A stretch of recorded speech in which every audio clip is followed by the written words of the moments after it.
আসসালামু আলাইকুম দর্শক ভাই ও বন্ধুরা, দেখতে পারতেছেন আমার হাতে একটি ফুলকপি। কিন্তু ফুলকপিটা শীতের কারণে কিন্তু নষ্ট হয়ে গেছে। তাই শীতের কারণে নষ্ট হচ্ছে না অন্য কোনো কারণে নষ্ট হচ্ছে সেটা তো আমি বলতে পারতেছি না। তো যদি আরও দেখেন, আরও কপিগুলা কিন্তু নষ্ট হয়ে যাওয়ার সম্ভাবনা আছে,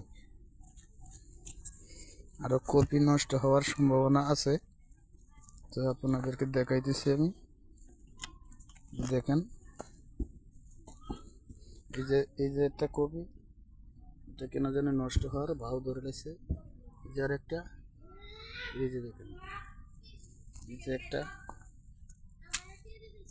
এই যে পাশে আরেকটা, এরকম অনেক কয়টা কপি, এই যে আরেকটা, এরকম ভাবে নষ্ট হওয়ার সম্ভাবনা রয়ে গেছে।